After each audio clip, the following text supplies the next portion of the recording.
Je vous photo le monde un peu. Du coup, merci beaucoup. Bonjour à tous. Bonjour. Marguerite Lénard. Moi, je pilote Reality. Reality, nous, on est une initiative qui existe depuis 2 ans et demi.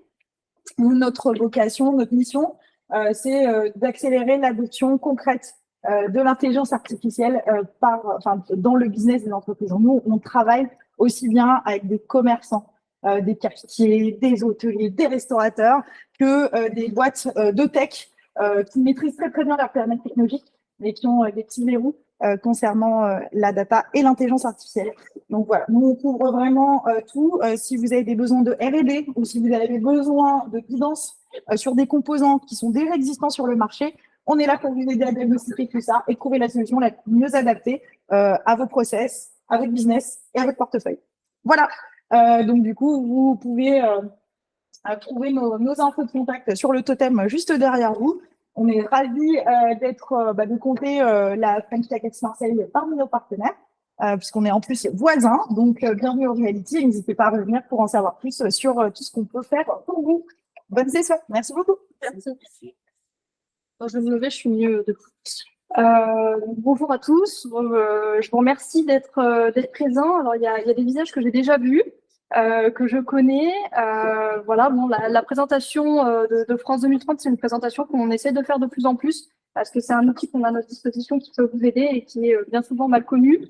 Et c'est vrai que les entreprises ont du mal à se projeter, à savoir quelles sont France 2030 ou pas. Donc, l'idée de cette présentation, c'est de vous donner tous les éléments pour que vous puissiez vous positionner. Et nous, après, on sera là. Donc, nous, c'est la DRED, c'est la région, pour vous aider sur ce dispositif.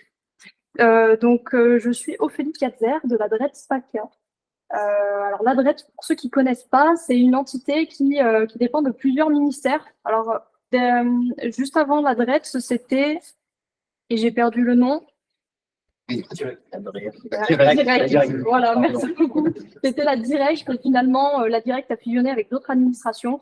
Ça a donné la DRED, qui dépend du ministère de l'économie et des finances, du ministère du travail. Donc on a des inspecteurs du travail aussi au sein de la DRED, qui sont souvent connus mais pas aimés.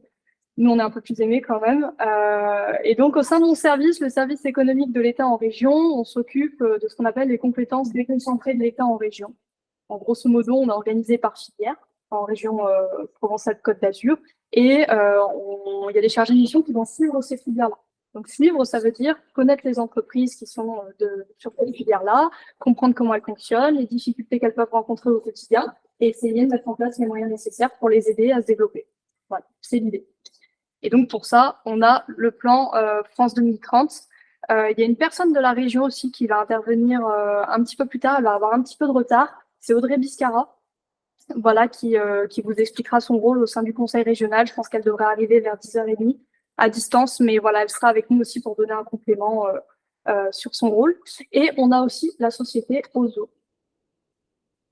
avec Jean-Pascal Pullet, qui nous fait l'honneur d'être là aujourd'hui, qui lui est lauréat France 2030. Voilà, donc OZO, vous faites des kits de conversion électrique pour les vélos, entre autres. Voilà, et donc il interviendra pour expliquer voilà, l'objet de son entreprise, son activité et son expérience avec le plan France 2030. Voilà pour l'introduction. Donc voilà, bon, ça c'est le plan que je viens d'énoncer, donc on parlera déjà du plan France 2030, le témoignage de OZO, la région qui interviendra pour parler d'une expérimentation qu'on met en œuvre conjointe entre la DRED et la région pour justement vous accompagner à vous orienter, on va dire, sur le plan France 2030. Donc, elle interviendra là-dessus. Et puis, on aura un temps questions-réponses. Voilà, si tout n'est pas clair, on sera là aussi pour répondre à vos questions. Donc, France 2030, c'est un plan qui a été lancé en octobre 2021 par Emmanuel Macron. C'est un plan de 54 milliards d'euros, donc un plan assez conséquent qui a pour objectif de soutenir la réindustrialisation et la souveraineté par l'innovation. Donc on le confond souvent avec le plan de relance qui était le plan juste avant France 2030. Le plan de relance, lui, il était plutôt là pour maintenir un investissement dans l'industrie productive où finalement on finançait un peu tout type de projet. Là, avec France 2030, l'objectif, c'est vraiment de financer de l'innovation, innovation de rupture qui va venir transformer les marchés. Pour ça, le gouvernement a identifié 15 thématiques et c'est souvent là que les entreprises ont du mal à comprendre. Donc, c'est les 15 thématiques qui sont vues comme les thématiques les plus importantes pour l'avenir. Donc, vous avez 10 objectifs et 5 leviers. Bon, je ne vais pas toutes les dire parce qu'elles sont là, mais voilà, vous allez retrouver la décarbonation de l'industrie qui est assez importante, la santé, aventure spatiale, le nucléaire, et puis au niveau des leviers, vous allez retrouver les matières premières, donc avec toutes les problématiques qu'on a rencontrées avec la crise de la Covid, les problèmes d'approvisionnement, etc., que ça a pu engendrer.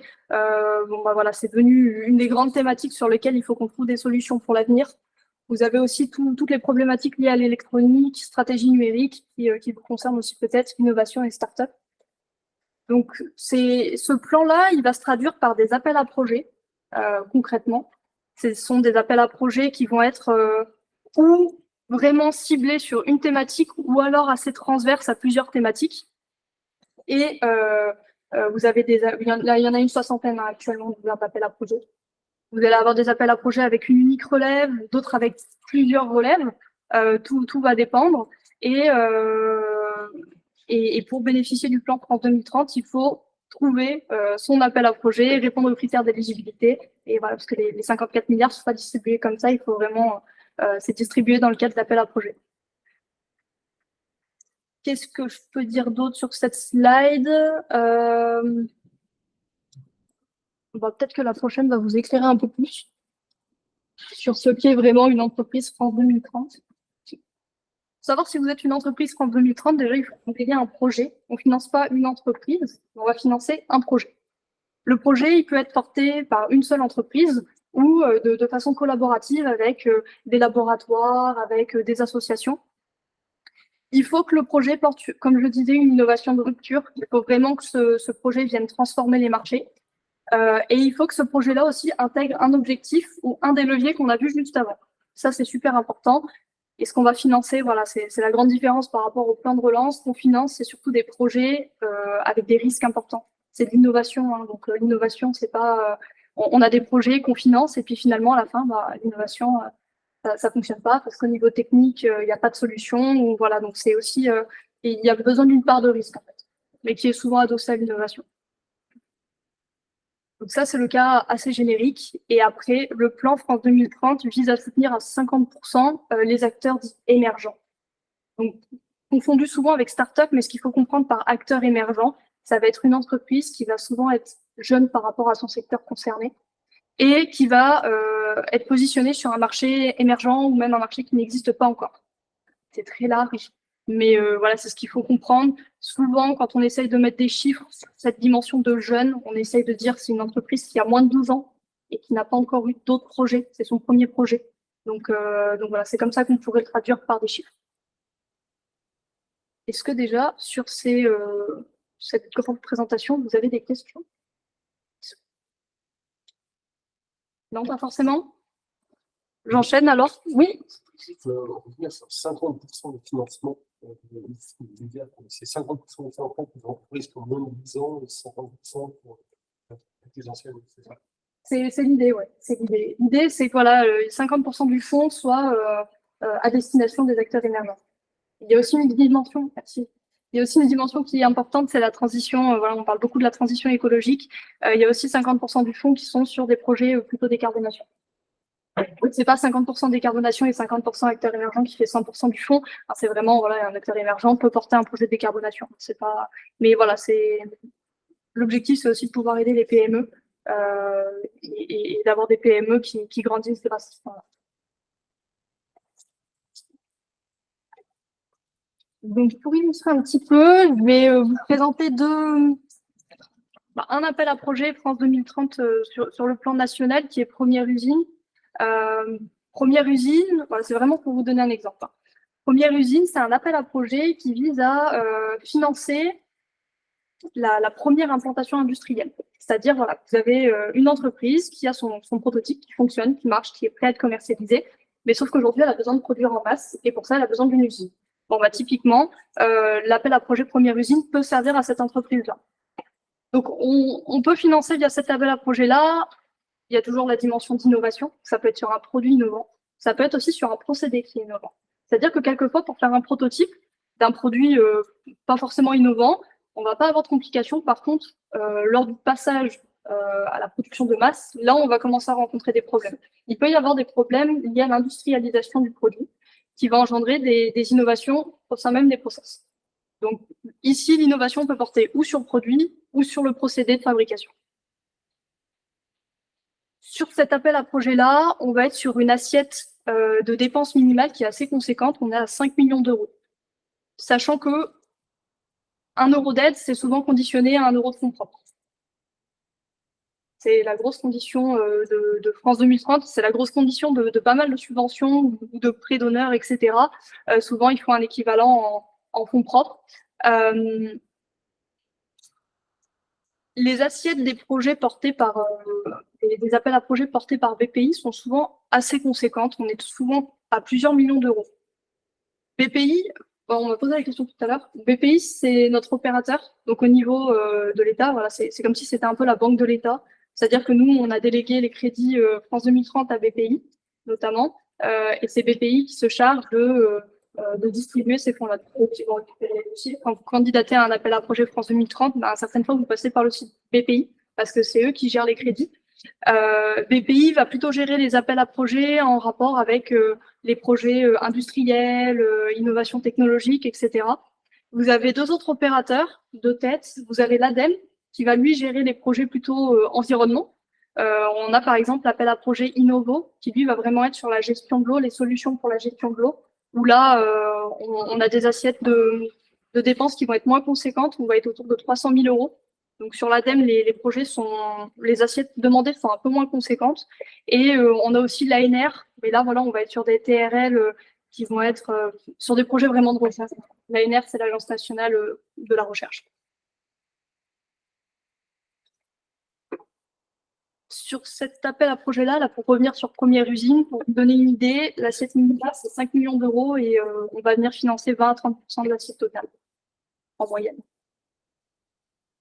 Et ici, voilà, je vous parlais tout à l'heure des appels à projets qui vont être en one shot ou en plusieurs relèves. Bon, bah là, typiquement, on a plusieurs relèves sur celui-ci. Est-ce que vous avez des questions sur cet appel à projet-là? Oui. Et juste, où est-ce qu'on retrouve dans cet appel à projet l'objectif et le levier? Et ben là, typiquement, c'est transverse, en fait. Ah, donc, ça veut dire que si vous avez un projet qui rentre dans les 15 thématiques de tout à l'heure, potentiellement, votre projet peut être éligible. Bon, après, il y a d'autres critères, hein, mais voilà, celui-ci, typiquement, est transverse. Est-ce qu'il y a d'autres questions? 2024, le 12/09.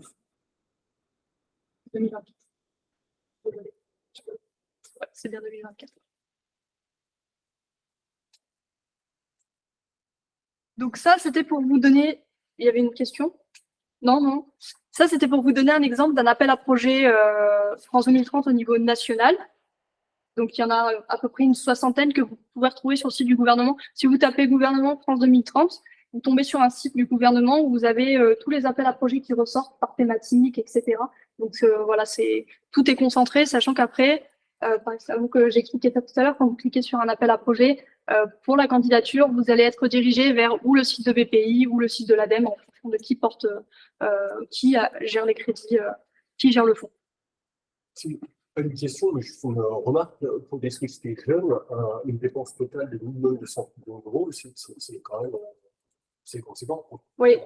Et celui-ci, c'est un des plus gros plans bloquants, et c'est pour ça qu'il fonctionne pas très bien en région Provence-Alpes-Côte d'Azur, c'est qu'on a des très beaux projets qui sont portés par des plus petites entreprises. Et donc souvent, bah oui, 5 millions d'euros, c'est très très conséquent.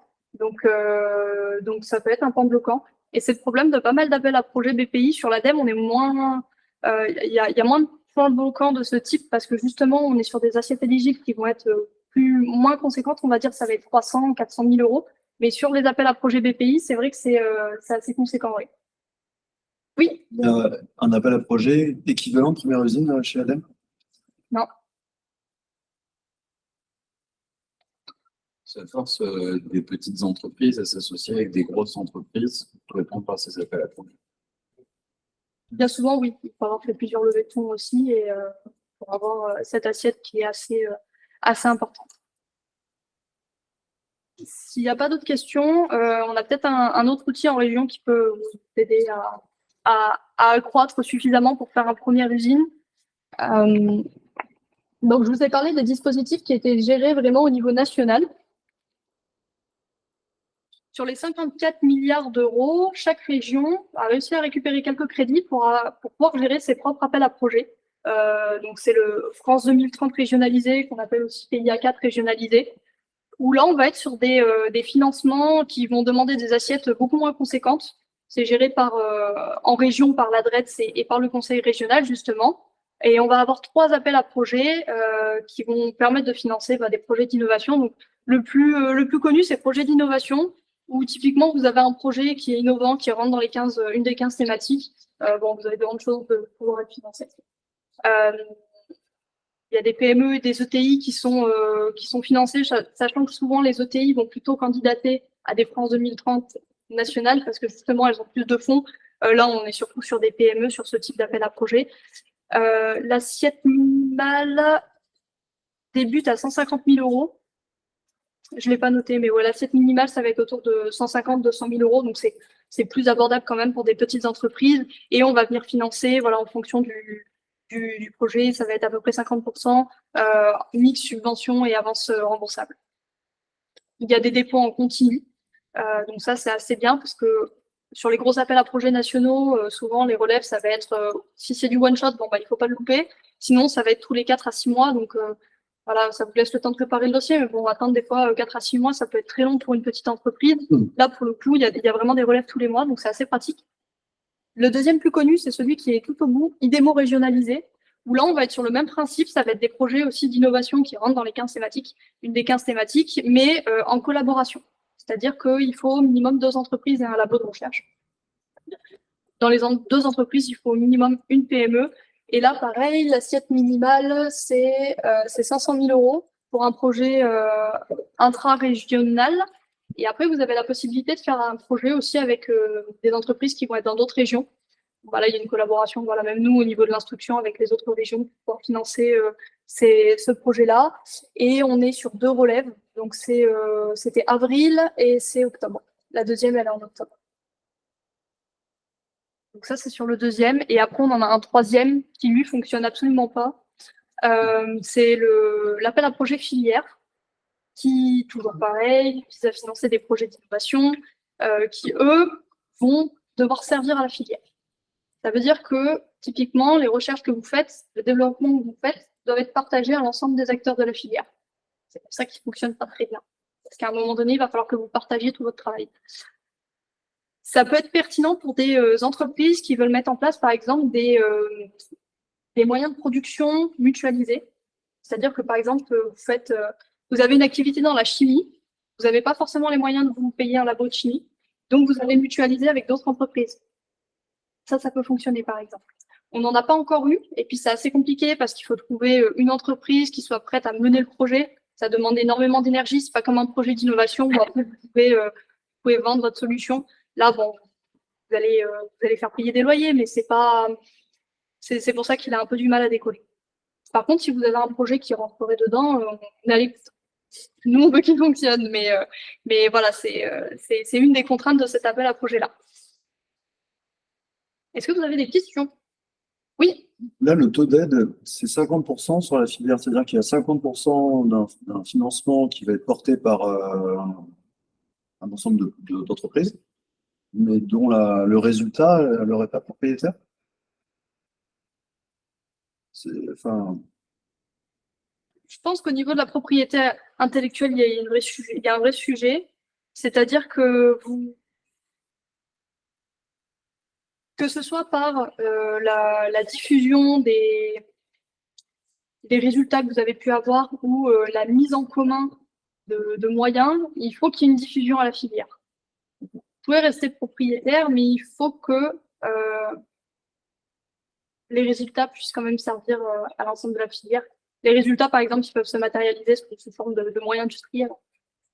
Donc, oui, de produits. Des pactes aussi par filière. Pardon ? Ça peut être des pactes aussi par filière, par exemple, très bien s'associer, faire le projet en partenariat par le CEA et avoir une propriété sur le brevet. Et par contre, le CEA va dire moi, je veux l'exclusivité sur le spatial. Et vous, par exemple, vous regardez pour le ferroviaire ou pour, par exemple, ça aussi, par secteur d'activité, on peut arriver à dissocier le brevet. On peut faire des exclusivités, oui, oui c'est vrai. Juste pour protéger nous par rapport à ce qu'on peut faire dans ce quel secteur. Laisser à la filière publique.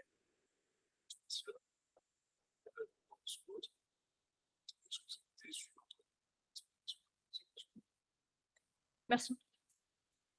Oui.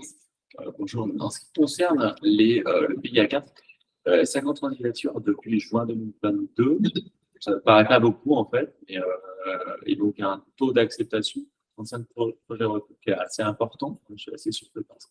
Oui, il fonctionne très, très bien parce qu'à partir du moment où vous avez un projet d'innovation et que vous êtes que vous êtes dans une des 15 thématiques, ben, potentiellement vous pouvez être financé. C'est très très large. Donc c'est vrai qu'on ne s'attendait pas à ce qu'il y ait autant de candidatures en fait sur les premiers mois. Donc bon là, 35 projets retenus, effectivement, c'est beaucoup. À voir après avec l'épuisement des crédits, parce que pour cet appel à projet-là, il y a aussi une enveloppe qui a été identifiée au début. Il ne faut pas que ça dépasse l'enveloppe. Donc là, je crois qu'on a encore une marge. Peut-être qu'à l'avenir, si l'appel à projet est toujours aussi, qu'il y a toujours autant d'attrait, peut-être que on va venir réduire le financement, ou on sera peut-être un peu plus. Le fonds court jusqu'à 2030, en fait, c'est ça. Bon, pas tout à fait 2030. C'est des projets, en fait, on l'appelle France 2030 parce que c'est des projets qui vont être lancés aujourd'hui, qui vont avoir un impact potentiellement en 2030. Et c'est plus maintenant. Je pense qu'il va durer jusqu'à 2026. En 2026, on aura. Et le type de projet retenu pour les pays à 4, est-ce que vous avez des thématiques, des choses qui, voilà, pour que chacun puisse voilà, peut-être se placer par rapport à ça, ce qui est retenu. On va être sur des projets, par exemple, en rapport avec l'intelligence artificielle, où on va être vraiment sur la création de modules. Dernièrement, bon, c'est vraiment pour vous donner des projets un peu concrets. On a financé un projet qui crée des télescopes qui utilisent l'intelligence artificielle, mais qui sont à destination du grand public. Donc, ils vont pouvoir aider le domaine de la recherche, mais en même temps, qui est aussi à destination du grand public. Donc, pour des gens qui ne seraient pas tout à fait débutants, qui auraient une certaine expérience, mais qui vont pouvoir utiliser cette technologie-là pour eux. Donc, ça peut être des projets comme ça. Au niveau de la santé, j'ai pas forcément d'exemple. On va pas être sur le financement d'études cliniques. Par contre, ça, on le voit souvent des entreprises des labos qui veulent nous faire porter des études cliniques. On va pas financer ce type de projet-là. Par contre, on peut financer le développement de microscopes, le développement de logiciels qui permettraient d'entraîner des personnes à mobilité réduite avec tout un programme de mobilité derrière, etc. Ça peut être ce genre de projet-là. Je sais pas si ça répond à la question. Sur les 50, je les ai pas tous, j'ai pas tous en tête. C'est confidentiel, j'imagine. Ouais. Merci. Là, j'ai communiqué sur ce qui était publié, donc oui. J'avais une question sur les projets d'accompagnement de transformation filière. Est-ce que ça peut être porté par un pôle de compétitivité ou parce que souvent cette logique globale de filière, elle va être gérée par des acteurs qui eux travaillent sur une vision un peu transversale et globale d'une filière. Est-ce qu'ils peuvent porter un projet à condition que le bénéficiaire soit l'entreprise? Parce que la cible, c'est GG, c'est quoi? Grand groupe. Ouais, donc c'est pas des. Il n'y a pas les associations dans les pôles sont des associations. Filières, justement. Oui, c'est vrai, c'est une bonne remarque. Je vais creuser voir si il me semble qu'il n'y avait pas les assos. Parce qu'effectivement, oui, ça aurait pu être porté par les pôles. En plus, ils ont une bonne vision globale des entreprises, etc., qui sont sur le. Non, mais ils organisent le consortium. Après, il y a toujours un leader. Souvent, on prend le grand groupe, on a leader. On a déjà fait. On savait que c'était mal, c'était Pasteline. Mais par contre, pour l'organisation, c'est eux qui sont capables de faire le consortium. Et puis, ils sont capables de détecter le besoin aussi au niveau des entreprises. Donc, ça veut dire que derrière, au niveau, il faut quand même qu'il y ait une rentabilité à un moment donné. Eux, ils sont capables de la détecter, de détecter ce besoin-là. Donc, oui, ça pourrait être pertinent. Est-ce que l'innovation à gauche, ça doit uniquement passer par de la R&D ou est-ce qu'il peut y avoir de l'innovation d'usage pour changer, par exemple, des comportements sur la décarbonation avec la commercialisation de nouveaux outils, mais sans qu'il y ait un aspect R&D? Enfin, en tout cas, sur les projets que j'ai pu voir, quand c'est de l'innovation, il y a forcément une phase de R&D avant, où il y a eu quand même des recherches, etc. Parce que la phase recherche aussi permet de faire l'état de l'art et de valider que ce projet-là, il est vraiment innovant, quoi, qu'il n'existe pas sur le marché. Il n'y a pas eu de recherche encore sur ce thème-là, et c'est aussi ça qui est financé. Par rapport à ça, on a beaucoup aussi de propositions de projets, d'applications. Il y en a beaucoup des applications qui vont venir avoir un business model un peu innovant ou proposer des choses nouvelles sur le marché. Mais en soi, même si le business model est innovant, le produit en lui-même reste une application. Et une application, aujourd'hui, bon, avec tout ce qu'on a à disposition, ça peut se développer assez facilement. Donc l'objectif, il y a aussi cette dimension d'incitativité où le projet, sans l'aide, ne peut pas être réalisé. Et ça, c'est aussi quelque chose qu'il faut démontrer dans le dossier. Est-ce qu'il y a d'autres questions? C'est tout le monde? Et j'ai beaucoup trop parlé. Normalement, j'avais un quart d'heure. Ben, je vous laisse faire votre présentation. C'est combien de temps? Bon, un quart d'heure. On reste sur le quart d'heure et puis...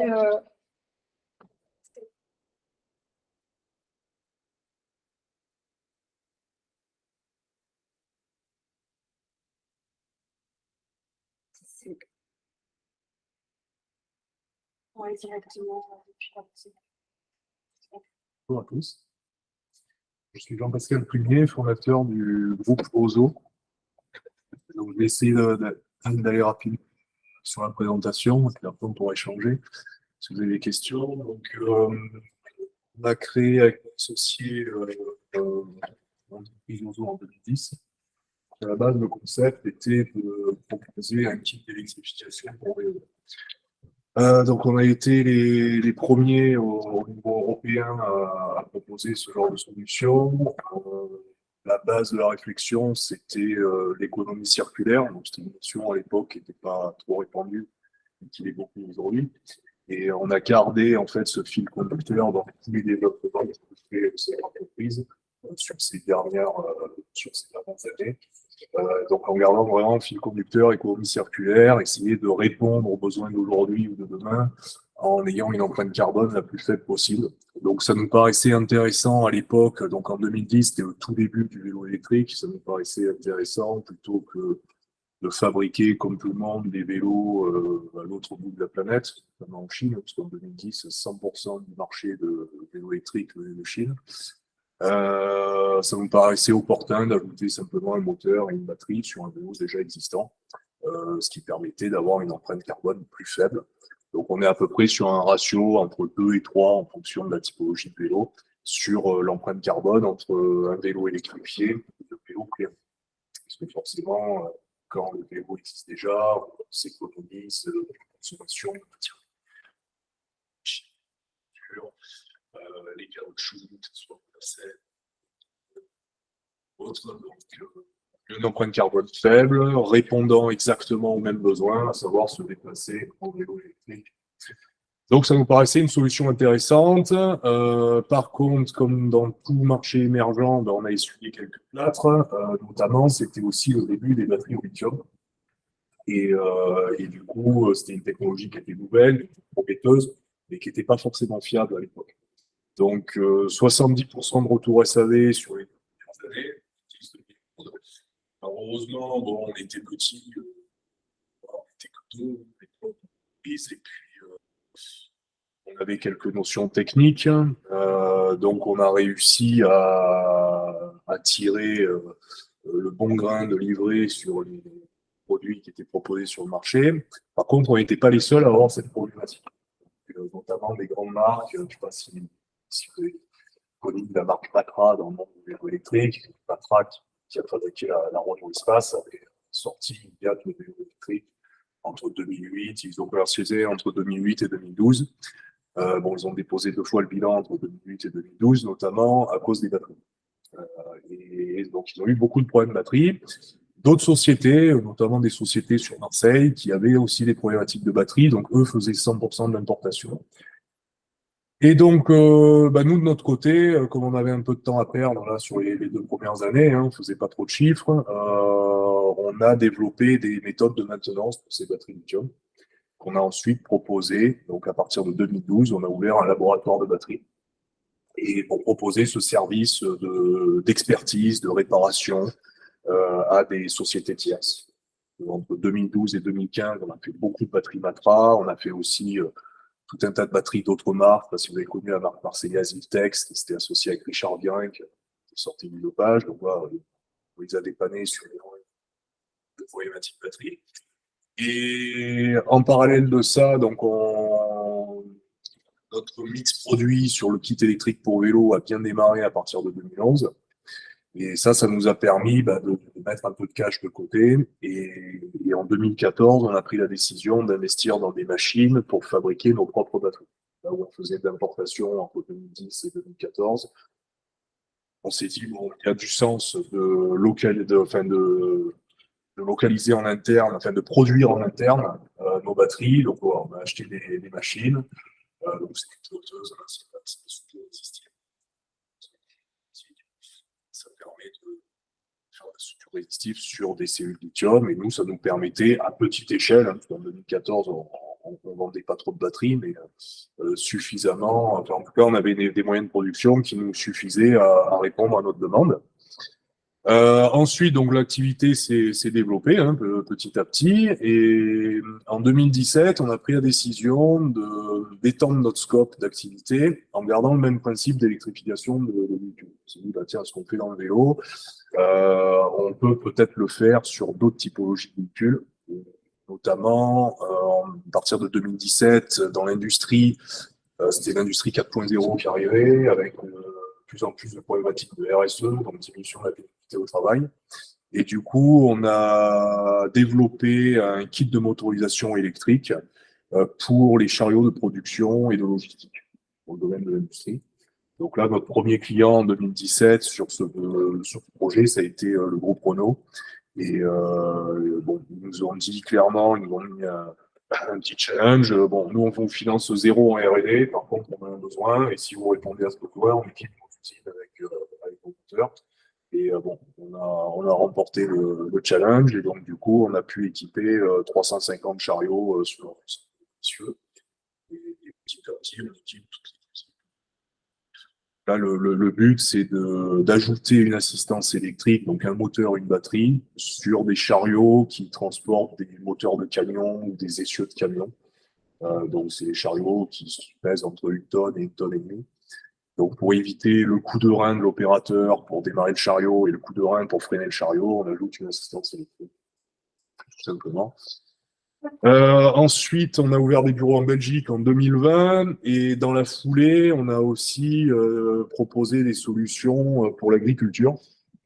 Donc, les besoins de l'agriculture communiquait beaucoup sur l'agriculture biologique, qui le principe étant d'éliminer les pesticides de l'agriculture. Et là, on parle de plus en plus d'agriculture 2.0, c'est-à-dire l'idée, c'est de supprimer toute émanation de polluants de l'agriculture.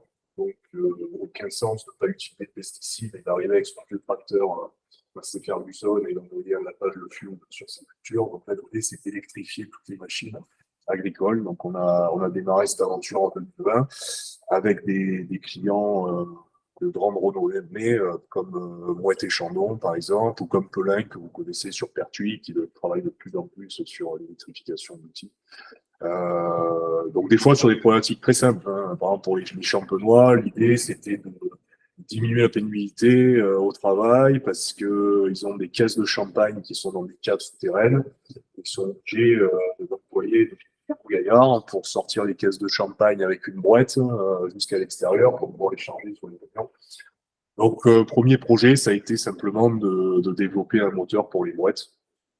Où les opérateurs ils montent la rampe facilement, sans forcer. Ensuite, donc du coup, ce qui nous amène à la réunion d'aujourd'hui, c'est que le business se développant de plus en plus, notamment sur le prix, on a candidaté au plan France Relance et on a été lauréat du plan France Relance, ce qui nous a permis d'investir dans une nouvelle usine de production de batteries qui sera opérationnelle en juin 2024. Donc là, l'idée pour être compétitif en France, jusqu'à présent, on faisait de la petite série chez nous en France, hein, sur et les grosses séries, on continue à les sous-traiter en Chine. La problématique de ça, c'est la protection intellectuelle. C'est-à-dire, nous, on s'est fait copier pas mal d'innovations dans nos amis chinois. Et notamment, comme on travaille en sous-traitance pour des grands comptes de l'industrie, que ce soit l'industrie du vélo, on travaille aussi un peu pour la DGA, donc la défense, et pour l'automobile et l'aéronautique, forcément, il y a des notions de protection intellectuelle qui se posent. Et si on sous-traite toutes les productions séries en Chine, ne se gêne pas pour copier ce qui les intéresse. Même si on signe des contrats derrière, il y a toujours des solutions pour contourner les contrats de confidentialité. Donc, il y avait un sens à ouvrir une usine en France de batterie. Par contre, pour être compétitif, il fallait que cette usine soit au maximum automatisée. Et donc, nous, on garde toujours notre fil conducteur d'économie circulaire. Ce qu'on voulait aussi, c'est que cette usine soit à minima neutre en énergie, voire positive en énergie. Donc ça passe par l'installation de panneaux solaires sur la toiture. Ça passe aussi par la récupération de l'énergie quand on produit nos batteries. On est obligé de tester nos batteries en fin de production avant de les mettre sur le marché. Donc cette énergie, quand on décharge les batteries, on la récupère dans le réseau pour venir s'en servir, la recycler. Je décharge certaines batteries et je récupère cette énergie pour recharger les autres.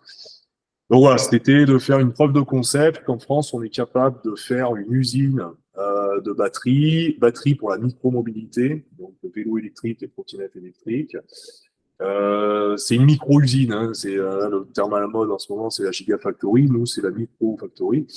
C'est-à-dire qu'on produit 300 batteries par jour sur une ligne de production. Par contre, l'intérêt, c'est qu'on a un ROI, donc un retour sur investissement qui est très rapide.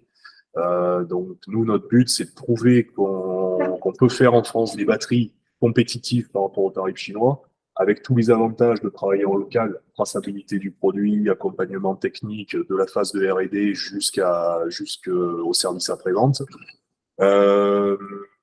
mais à des prix compétitifs, avec un delta de 10-15% par rapport au prix qu'on pourrait trouver en importation asiatique, et par rapport à toutes les problématiques qu'on pourrait avoir avec l'Asie, les problématiques de transport, les problématiques de compréhension du cahier des charges ou de qualité. Voilà, donc ça c'est important. Et donc ensuite, en parallèle de ce projet d'ouverture de site, on a dupliqué notre principe dans le nautisme, où on a développé il y a 2 ans deux kits d'électrification et de navigation pour les navires de plaisance. Donc on enlève le moteur thermique, on le remplace par un moteur électrique afin de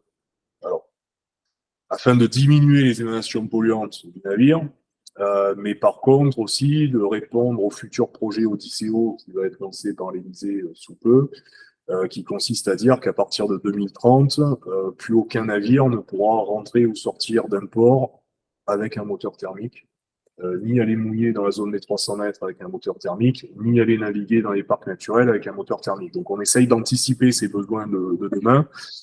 Et bon, voilà, puis comme on a une équipe qui s'intéresse aussi au nautisme, on a décidé de développer ces kits d'électrification et d'hybridation.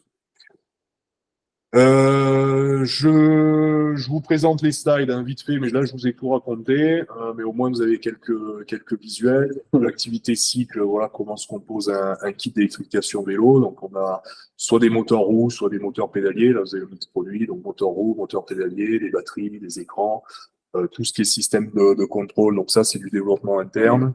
On a développé aussi des outils diagnostiques qui permettent d'aider les techniciens dans la recherche de panne.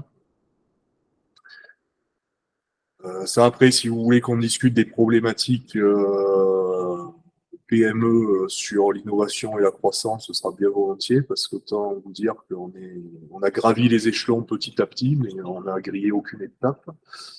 Voilà comment se compose une batterie de vélo. Donc des petites piles qui sont assemblées les unes avec les autres, avec un circuit électronique qui régule les cycles de charge et de décharge.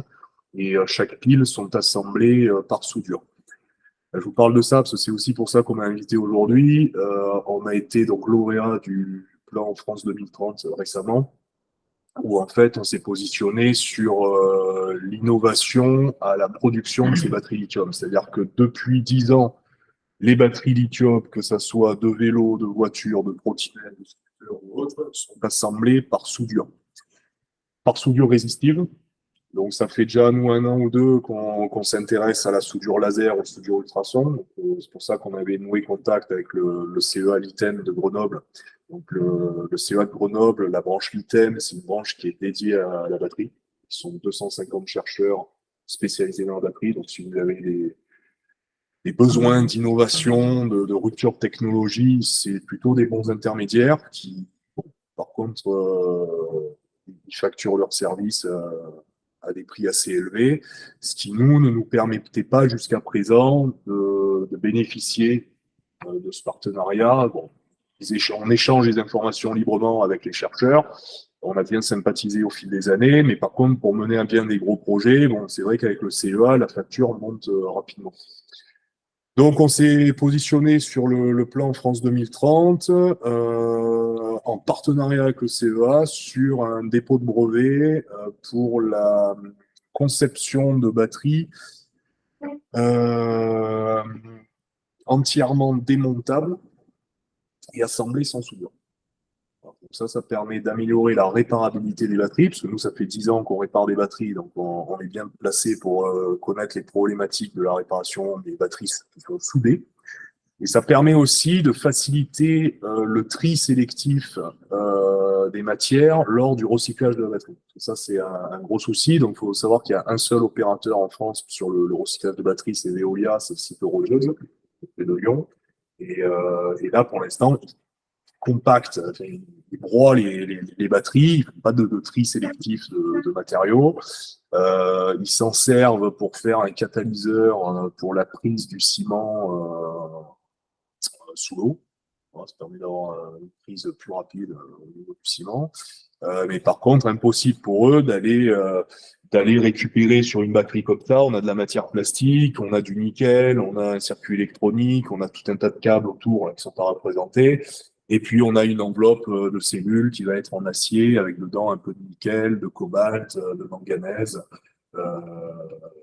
et de lithium. Donc, difficile pour eux d'aller démanteler ça. Donc là, l'idée, c'est de faciliter la réparation, de pouvoir produire des batteries qui ne nécessitent pas d'investissement onéreux en termes de machines, pas de soudure laser, pas de soudure ultrason, pas de soudure résistive.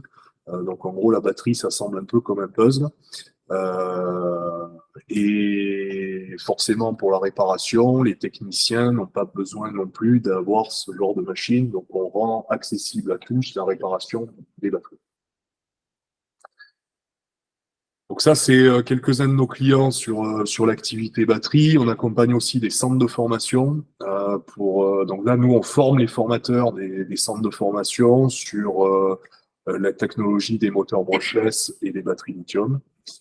Donc je vous disais au départ, Ozo, c'est un groupe. En fait, on a petit à petit, on a créé des filiales. Donc on a 2 filiales principales, la filiale dans le cycle et l'autre filiale qui s'appelle Ozo Énergie, qui concentre tout ce qui est batterie, et bureau d'études.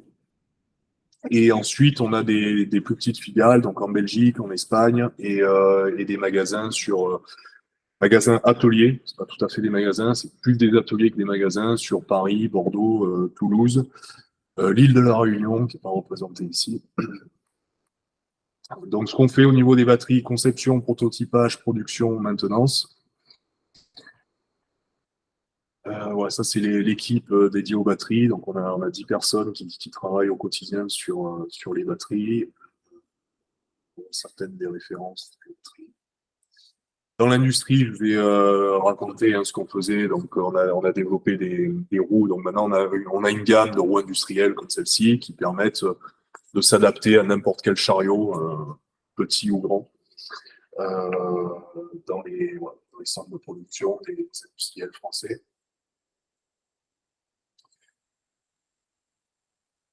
L'agriculture, même principe.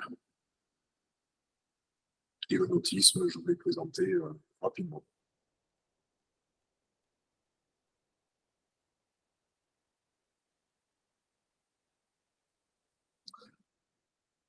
Ben voilà, écoutez, je suis à votre écoute si vous avez des questions. Alors, je suis désolée s'il y a des questions. On va juste faire passer Audrey Biscara de la région, qui va vous expliquer comment fonctionne l'expérimentation qu'on retrouve en région PACA. Et juste après, on fera une grosse session avec toutes les questions. Au moment où on termine la présentation une bonne fois pour toutes. Et puis voilà, si après vous voulez échanger, il n'y a aucun problème. Merci beaucoup, Jean-Pascal, pour cette Avec présentation. plaisir, merci. Bonjour à tous, vous m'entendez? Oui. Ouais, je m'excuse profondément de ne pouvoir être présent avec vous. J'ai enchaîné une réunion jusqu'à 10h30 du coup via Teams pour être avec vous du coup par visio et je m'en excuse encore. Mais c'est avec plaisir que je vais vous présenter notre expérimentation. Donc, je ne sais pas si vous voyez les slides. Elles sont projetées directement. Est-ce qu'il faut que moi, je prenne la main sur les slides de la présentation? On a la présentation Sur les slides 10 et 11. Ok, super. Hop. C'était celle-ci. Ouais, voilà, c'est ça, exactement. C'est celle-ci? Ouais.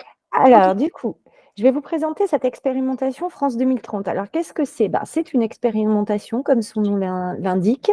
Donc, c'est un process qui a été mis en place à l'initiative de la préfecture de région et de la région Sud pour accompagner les entreprises dans l'identification, enfin les entreprises régionales, dans l'identification des appels à projets France 2030, leur bonne compréhension, leur redirection et leur accompagnement éventuel à des réponses à ces appels à projets. Effectivement, l'objectif à la fois pour la préfecture, la DRETS et la région Sud, c'est de capitaliser sur cet argent France 2030 qui est quand même une manne financière qu'on vous a présenté, qu'Ophélie a dû vous présenter en amont avant que j'arrive. Il y a beaucoup d'argent mis sur la table. Il y a beaucoup d'opportunités en fait de saisir cet argent pour monter en compétences, pour développer des projets, pour favoriser l'innovation et à terme forcément du coup développer les emplois en région Sud. Donc, on a souhaité vraiment mettre à disposition en fait des cellules dédiées pour réorienter nos entreprises. Cette cellule, elle est mise en place depuis cet été.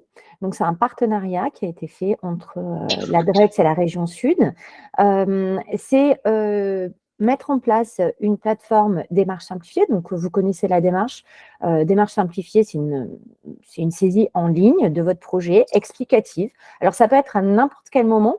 C'est-à-dire que ce n'est pas forcément parce que vous avez vu un appel à projet passer, c'est aussi montrer à voir votre projet de développement qui s'intègre dans cette démarche France 2030, mais peu importe s'il y ait des appels à projet identifiés ou pas, mais c'est au moins porter à notre connaissance en fait vos projets de développement. Donc, c'est un dépôt de dossier, vous avez une plateforme en ligne, vous expliquez un petit peu quels sont vos projets. Nous, en interne, on regarde si effectivement ça pourrait être, ces projets de développement pourraient correspondre en fait à un projet France 2030. Donc, qu'est-ce que c'est un projet France 2030? C'est quand même un projet innovant, à fort impact. Donc, effectivement, il y a quand même des critères de sélection qui sont très forts dans les appels à projets. Donc, d'entrée, nous, on va faire une première analyse en fait de vos projets pour, si jamais ce n'est pas le cas et que ça ne peut pas répondre à un projet France 2030, aussi l'avoir en stock pour pouvoir décliner d'autres offres. On a d'autres offres d'accompagnement des entreprises au sein de la région Sud. L'adresse a aussi elle-même accompagne des entreprises. Donc, c'est toujours intéressant d'avoir un portail à connaissance. Et effectivement, nous, on a une instruction d'une opportunité. Donc, il y a des cellules qui sont thématiques, qui sont effectivement, par exemple, si on part, alors la mienne, c'est la cellule des industries culturelles et créatives. Du coup, cette cellule-là, c'est moi-même pour la région et Jérémy Choukroun de la DRAC. Donc, il va y avoir en fait 2 spécialistes, un spécialiste région de la filière et un spécialiste de l'adresse ou de la DRAC ou de la DRAF de l'État qui vont lire vos dossiers, prendre le temps de vous rappeler si ce n'est pas clair et de comprendre en fait un petit peu le projet du porteur. Une notification de l'avis, on s'engage à le faire à peu près 15 jours avant le dépôt, après le dépôt, pour que ce soit assez réactif. Et il y a un mail qui est envoyé au porteur de projet systématiquement pour notifier effectivement. Mais en général, de toute façon, ce mail est toujours envoyé après une prise de contact. Donc, on a eu un échange normalement avec le porteur. Soit il y a un intérêt pour France 2030 parce qu'on a un appel à projet qui est identifié ou parce qu'on sait que certains appels à projet vont sortir. Donc, du coup, on se dit, voilà, soit l'appel à projet est là, et il y a une possibilité d'un accompagnement, soit on se le garde en stock pour un futur appel à projet dont on sait qu'ils vont sortir d'ici 1 mois, 2 mois, voire un trimestre. On confirme l'intérêt du projet et on reste en veille et on renvoie vers un dispositif ou un autre ou on oriente vers cet appel à projet identifié. Si on est hors champ, comme je vous le dis, on refuse la candidature. En tout cas, on déconseille de passer du temps sur une candidature très engageante France 2030, parce que France 2030, ça reste très engageant, c'est des dossiers qui sont très lourds, et parfois, ce n'est pas la peine aussi, c'est notre rôle à nous de dire aux porteurs, ce n'est pas le bon outil, mais il y en a d'autres, et on se borne aussi à réorienter vers tous les dispositifs qu'on connaît. La slide d'après, s'il vous plaît. Je passe vite, comme ça, je laisse un moment d'échange, si vous avez ensuite des questions. L'accompagnement France 2030, le but, c'est d'être, l'expérimentation France 2030, pour les projets qui sont dans l'intérêt France 2030, c'est d'être accompagné. Ce n'est pas de se dire simplement, il y en a le porté à connaissance. Donc, il y a un projet qui est déposé sur la plateforme et derrière cette préqualification, une fois que l'intérêt est confirmé pour France 2030 à court à terme, parce que c'est immédiat et qu'on a des appels à projets qui correspondent, ou à moyen terme, parce qu'on sait que ça va sortir, ou même à long terme, parce qu'on prévoit quand même d'avoir un suivi continu, parce qu'on sait aussi que d'autres choses vont pouvoir émerger, c'est d'avoir un accompagnement par les pôles de compétitivité et les clusters, qui sont là pour ça et qui sont mandatés aussi par la région et l'État pour accompagner des entreprises sur France 2030. Et également aussi, on s'est mis cette possibilité. Alors, vous connaissez peut-être le plateau d'ingénierie des opérations d'intérêt régional. C'est un plateau d'ingénierie qui existe déjà, qui est opéré par la région Sud, qu'on a utilisé en avance de phase de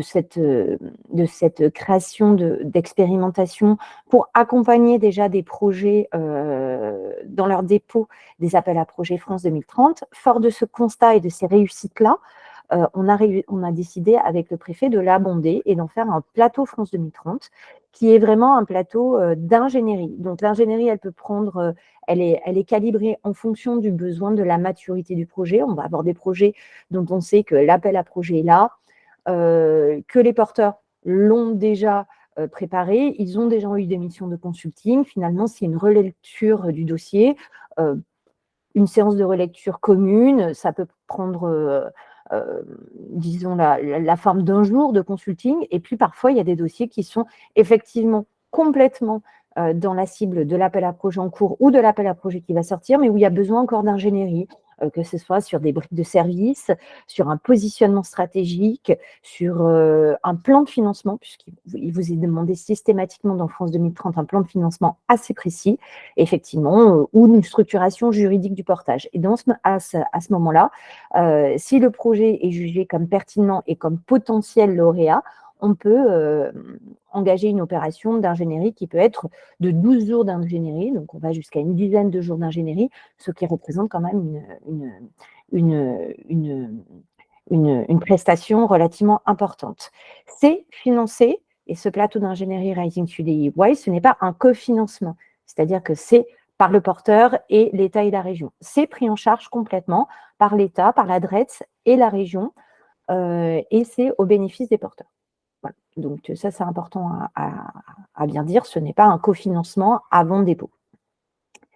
Voilà, donc aujourd'hui, c'est plusieurs projets qui sont en cours d'accompagnement aujourd'hui sur des appels à projets, notamment, vous le savez, le gros appel à projet en cours, c'est Alternative Verte, des ICC qui est là. On a aussi plein de projets, là c'est celui qui vient de se terminer dans mon domaine d'activité. On a aussi plein de projets d'appels à projets spécifiques dans des filières.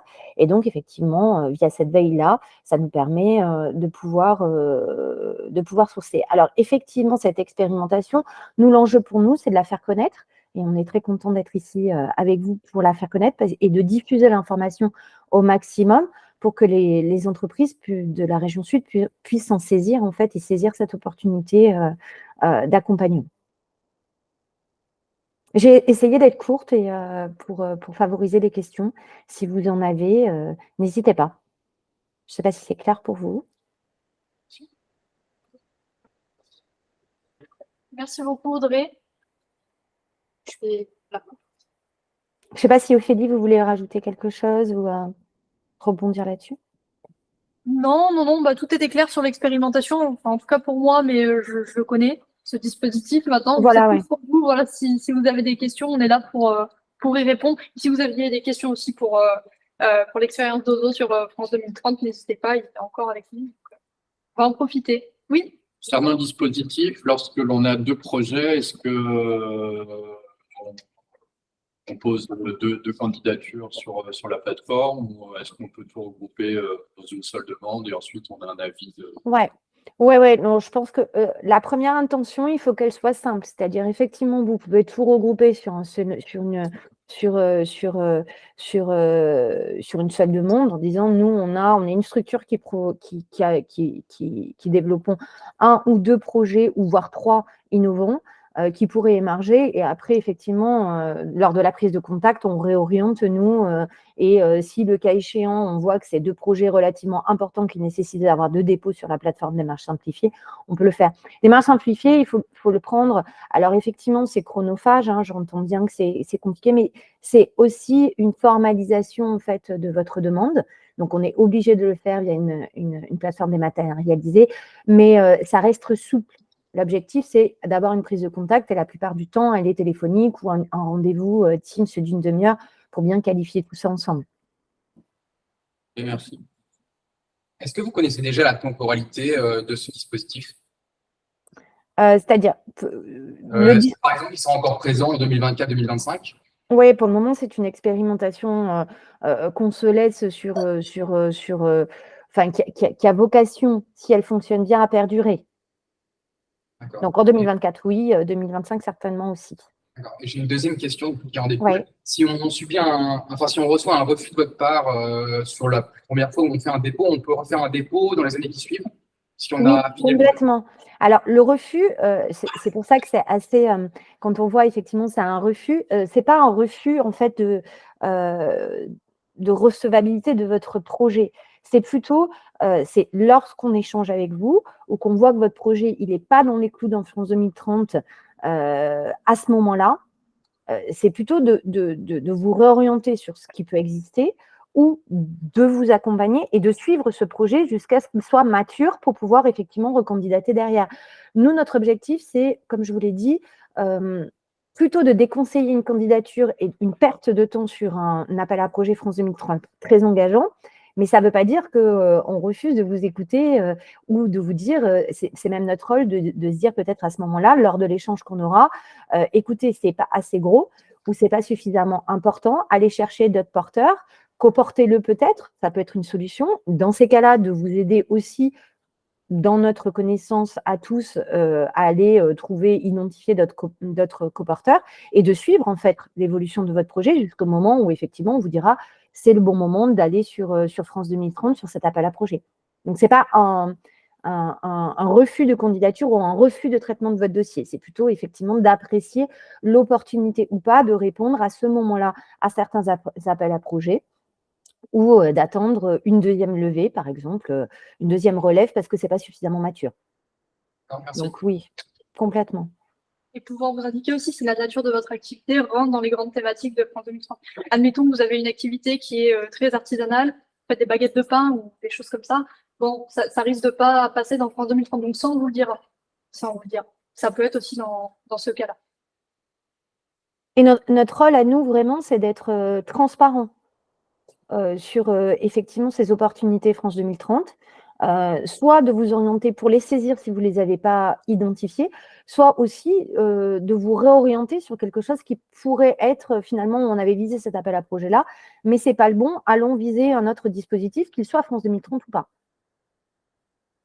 C'est de faire un accompagnement vraiment plus précis en fonction du projet présenté.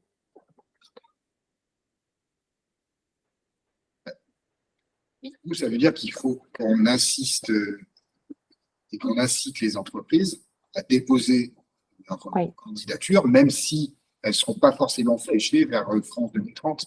Ça permet d'être une espèce de guichet unique qui va permettre à l'entreprise de dire OK, ce n'est pas France 2030, mais il pourrait y avoir un autre financement possible de la région ou de l'État. Et est-ce qu'on en sachant que tout est toute proportion gardée, c'est-à-dire que forcément, dans tous les cas, que ce soit les dispositifs régionaux, les dispositifs de l'État, qu'ils soient France 2030 ou pas, il y a une dimension innovante, une dimension structurante. Il faut que ce soit un vrai projet d'innovation aussi.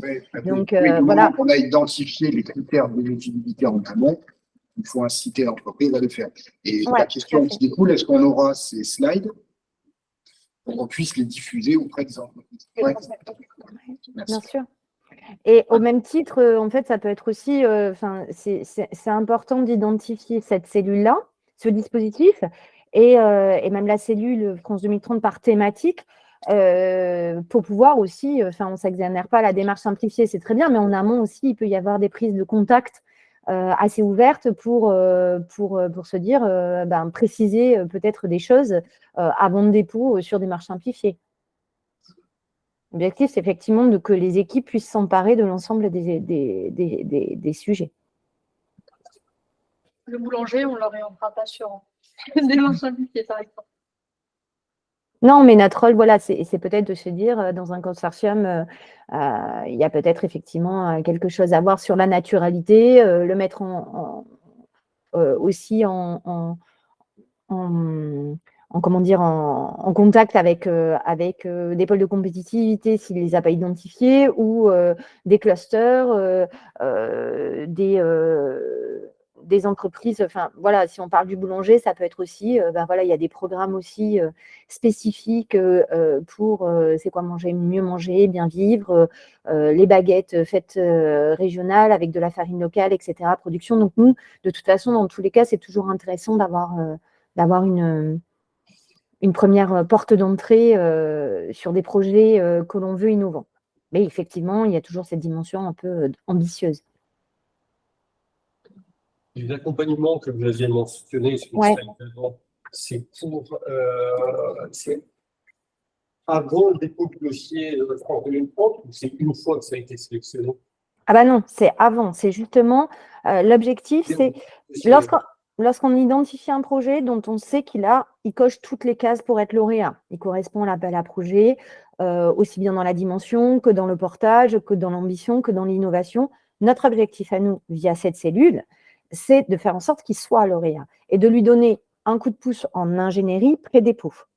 Et cette ingénierie, c'est ce que je vous disais, elle peut prendre différentes formes. Ça peut être, aujourd'hui, j'ai mon business plan, je ne suis pas sûre, je l'ai fait, mais je n'ai pas l'impression qu'il marche. Ou la structure de portage, juridiquement, je ne suis pas sûre en fait que ce soit le bon modèle. Stratégiquement, est-ce que la gouvernance du projet, je fais plutôt une société, 3 sociétés. Et nous, on intervient pour sécuriser en fait le projet avant le dépôt. D'accord. Et ça permet aussi, ça nous permet aussi, nous, derrière, une fois qu'on a fait de l'ingénierie de projet sur ces projets-là, de les sécuriser et d'être sûr, en fait, de maximiser les chances d'être lauréat, en fait, très clairement. D'accord. Et une fois que le dossier est déposé, il faut compter combien de temps pour avoir une réponse si le dossier est sélectionné, approuvé France 2030. Alors, vous voulez dire sur démarche simplifiée? Oui, oui. Ouais, on se dit 15 jours. Nous, on s'est donné pour objectif de traiter les dossiers parce que il faut qu'on soit réactif. Et Ouais. donc, on s'est donné, nous, comme en interne, le délai de 15 jours après dépôt. D'accord. Et après, l'étape d'après, il faut compter combien de... Alors, l'étape d'après, c'est-à-dire qu'effectivement, vous déposez sur démarche simplifiée. Nous, dans les 15 jours, on lit le dossier. Enfin, voilà, on s'est dit, les dossiers, ils ne traînent pas sur démarche simplifiée plus que 15 jours. Donc, nous, on les regarde.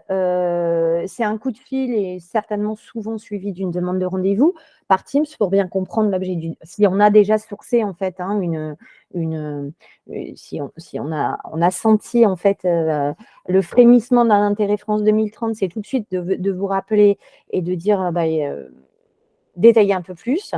Et effectivement, de voir après si vous avez besoin d'ingénierie. S'il y a un besoin d'ingénierie adossé, c'est assez rapide. L'objectif, effectivement, si on n'a pas un appel à projet en cours, c'est pas d'attendre 3 mois pour avoir une réponse, pour vous donner une réponse dans 3 mois, une fois que l'appel à projet est clôturé. Donc, c'est effectivement de se dire, nous, on fonctionne, pour votre information, c'est des fonctionnements de marché à bon de commande. Donc, les marchés sont déjà qualifiés. Nous, il faut qu'on valide en interne, on a un circuit de validation. Et après, ça peut être très rapide pour déclencher la mission d'ingénierie. Merci. J'avais une autre question. Lorsqu'on a un projet d'augmentation de capital et qu'on souhaite déposer une candidature pour un AAP France 2030, est-ce qu'on le fait par rapport à nos fonds propres actuels ou est-ce qu'on peut aller prendre en compte l'augmentation des fonds propres par l'augmentation? Ouais, ça dépend des appels à projets, ça dépend des critères. Chaque appel à projet, dans son cahier des charges, a un critère spécifique. Ce n'est pas généralisé. Il va y avoir effectivement des appels à projets qui intègrent le fait que vous avez une levée de fonds actuelle, pratiquement finalisée, et du coup, va intégrer le business plan avec votre levée de fonds. D'autres appels à projets vont être vraiment sur les fonds propres et l'instruction se fera sur les fonds propres. Après, sur les levées de fonds, si vous avez besoin d'une levée de fonds, vous avez aussi un accompagnement qui est le comité d'ingénierie financière des opérations d'intérêt régional, où on a un AMI en ligne, où on sélectionne des entreprises qui viennent pitcher auprès d'un consortium aussi de fonds d'investissement, d'investisseurs potentiels pour pouvoir engager cette levée de fonds. Vous avez aussi des dispositifs de levée de fonds, d'accompagnement à la levée de fonds via l'école de compétitivité ou via la région Sud. Donc tout ça aussi, ça permet, si on voit que pour cet appel à projet, il faut que la levée de fonds soit d'abord sécurisée pour pouvoir effectivement répondre, on reboucle cette boucle-là avant. Donc, on maille, en fait, effectivement, c'est un très bon exemple sur le besoin. Après, chaque appel à projet France 2030 et chaque cahier des charges a ses spécificités. Donc, il n'y a pas vraiment de règles. En général, normalement, c'est sur les fonds propres, ou en tout cas la levée de fonds arrêtée, intégrée. Merci. Une question pour Jean-Pascal, savoir est-ce que vous êtes passé par cette plateforme pour être accompagné, combien de temps ça a duré? Alors, moi, mon conseil d'ailleurs, ce serait de contacter effectivement la région, mais aussi l'adresse, BPI aussi. En fait, moi, je me suis appuyé par les compétences de chacun de ces pôles, des équipes super. Chaque projet sur lequel on pouvait candidater, j'ai bénéficié d'un accompagnement impeccable, à la fois en termes humains et puis en termes techniques aussi, parce que c'est des projets techniques même. Donc il y a des ingénieurs dans les groupes de travail qui vont permettre de vous aider à monter les dossiers. Après, le temps, c'est vrai que c'est rapide. Donc, comme disait madame, une quinzaine de jours, on va déjà pouvoir avoir un retour pour savoir si on est complètement à côté de la plaque ou pas. Ce retour, on peut l'avoir en allant aussi directement à la BPI. On a la BPI, les bureaux qui sont à Marseille, après des éléments. Moi, des fois, j'y vais. Il y a des référents là qui sont au top niveau. En termes techniques. Et donc, du coup, vous leur exposez, vous prenez une heure de réunion avec eux, vous leur exposez le projet. Et puis, direct, ils vont vous dire, bah oui, ça, ça pourrait éventuellement répondre ou non, parce que souvent, ce qu'ils cherchent aussi, c'est des ruptures technologiques. Donc, si on arrive avec un projet, soit qui a déjà été financé, soit qui n'est pas en réelle rupture, directement, les conseillers vont vous dire, bon, non, il faut penser à autre chose, ou revoir la copie. Et après, le processus complet, du dépôt du dossier jusqu'au déblocage de la première subvention, parce que ça se fait en plusieurs étapes, pas un chèque de la globalité, c'est différents stades. Et disons, au premier stade de déblocage des fonds, il faut compter 4 mois à peu près. C'est quand même relativement rapide. Ça peut, je nuance, ça peut monter à 6 à 8 mois pour certains appels à projets, mais pareil, ça va dépendre des appels à projets. Les process en général sont assez bien décrits dans les cahiers des charges. Je ne sais pas si vous y étiez référé, mais souvent à la fin du cahier des charges, il y a tout le process où vous avez toutes les étapes. L'ADEME, par exemple, demande un pré-dépôt avec un premier rendez-vous avant le dépôt du dossier pour bien identifier si votre projet est complètement hors des clous ou si on est dedans. Donc BPI ne le demande pas à ma connaissance. En tout cas, j'ai jamais vu d'appel à projet sur lequel BPI le demandait. Mais voilà, sur tout ce qui est projet environnement qui va être opéré par l'ADEME, là, on va avoir un pré-dépôt. Et tout ça est bien expliqué à la fin des cahiers de charges. Vous avez tout le process. Voilà. Sur le taux d'intervention, ça tourne chaque fois de 20 à 30%. Pareil, ça va dépendre, ça va vraiment dépendre des appels à projets. Sur première usine, oui, on est autour de 20 à 30%. Vous avez des appels à projets sur des projets qui sont vraiment d'intérêt au niveau national, peut-être de décarbonation, etc., où là, le taux d'intervention va être un peu plus élevé. Mais voilà, encore une fois, c'est propre à chaque appel à projet. On peut avoir des appels à projets, par exemple, sur les industries culturelles et créatives, qui sont des appels à projets de consortium, plus d'entreprises, d'institutions culturelles, etc., où on a des abondements à 70%. Enfin, des taux d'intervention à 70% sur l'Invest, via les banques des territoires. Mais là, on est sur une très, très grande sélectivité avec des montants très importants. Vous avez eu Grande Fabrique de l'Image aussi, pour financer des studios de cinéma, où c'était, on est sur un intérêt national à faire de la France une des deuxièmes pôles avec la Cinecittà en Italie, européen du cinéma. Et là, du coup, il y a un enjeu national qui fait qu'on monte à 70%. Ok, merci. Il y a aussi, vous avez aussi des appels à projets qui sont déclinés en AMI, première phase d'études, et ensuite appel à projet. Donc, faut pas, le porter à connaissance aussi via cette plateforme, il sert aussi à se dire qu'à un moment, même si on est sur un projet qui est plus en RD et qui va demander du financement d'études, il y a quand même des dispositifs aussi à saisir. France 2030 n'est pas forcément non plus peut-être fait en cascade avec des phases de financement d'études avant, après un déploiement opérationnel sur l'appel à projet. Donc en fait, tout est modulable. Et c'est pour ça que c'est très complexe à identifier. Et c'est pour ça qu'on est là, pour le faire avec vous. Avec les pôles de compétitivité, avec la French Tech, enfin voilà, que tout l'écosystème se met un petit peu en fait en ordre de marche pour pouvoir diffuser au mieux l'information et réorienter au mieux les entreprises. Est-ce que vous avez d'autres questions?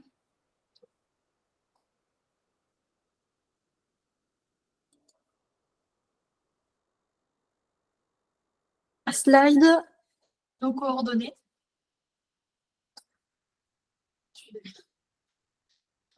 Sur la dernière slide, on a mis nos coordonnées, nos adresses mail. Ah, ok, ça marche. Merci beaucoup. Voilà. Oui, c'était sur le titre. Ok, exact. Sur le mythe. Donc voilà, n'hésitez pas à nous contacter, à nous faire un mail avec les questions que vous pouvez avoir. On peut aussi se rencontrer. Il n'y a aucun problème. On est là à votre écoute pour vous aider avec ce plan France 2030 et l'expérimentation. La philosophie de la masterclass, normalement, c'est 1 heure. On a un peu dépassé parce que j'ai beaucoup parlé. Mais voilà, merci beaucoup d'être resté jusqu'à la fin. Merci pour votre participation. Et puis, à bientôt, j'espère. Voilà. Merci. Merci et ravie d'avoir pu vous rejoindre et encore désolée d'être en vidéo et pas en présentiel. Et à votre écoute. Merci. Merci. Et merci à Jean-Pascal. Avec plaisir. Super. merci.